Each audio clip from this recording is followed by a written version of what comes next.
আজ বানাবো দই কাতলা। তার জন্য কাতলা মাছ নিয়েছি। কাতলা মাছকে নুন হলুদ মাখিয়ে নেব।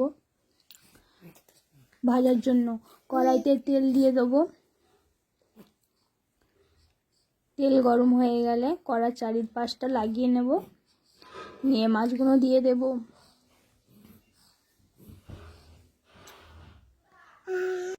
মাছগুলো দিয়ে দেবো। এখানে আমার এক পাশটা ভাজা হয়ে গেছে মাছ, অন্য দিকটা উল্টে দেব।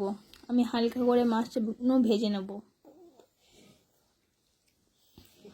মাছগুলো সব আস্তে আস্তে উল্টে ভেজে নেব।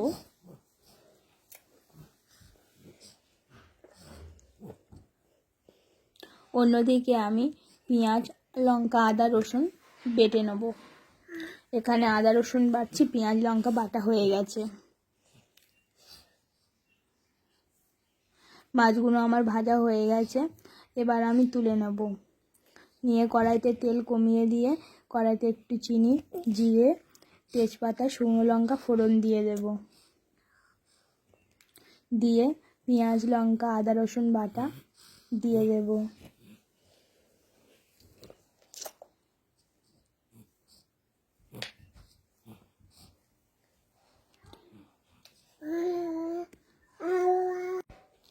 ভালো করে তেলের মধ্যে ভেজে নেব, যতক্ষণ কাঁচা গন্ধ চলে যায় ততক্ষণ ভেজে নেব।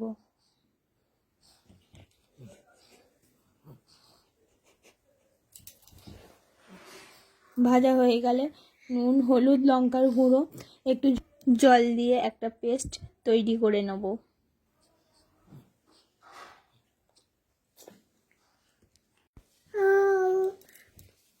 ভালো করে কষিয়ে নেব। অল্প সামান্য আমি একটু জল দিয়েছিলাম, কড়াতে লেগে যাচ্ছিল বলে। ভালো করে তেল ছেড়ে গেছে, এবারে আমি টক দই ফেটানো দিয়ে দেব।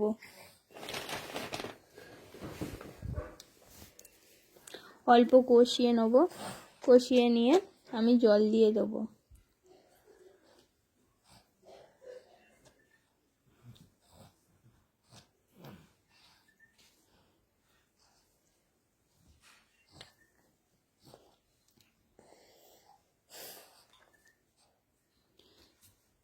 তরকারিটা আমার ফুটে গেছে, এবারে মাছ ভাজা দিয়ে দেব। মাছ ভাজা দিয়ে ভালো একটু ফুটিয়ে নেব। ফুটিয়ে নিয়ে জিরে গরম মশলা গুঁড়ো দিয়ে দেব। ভালো করে ফুটিয়ে নেব। তৈরি হয়ে গেছে আমার দই কাতলা। সম্পূর্ণ ভিডিওটি দেখার জন্য ধন্যবাদ।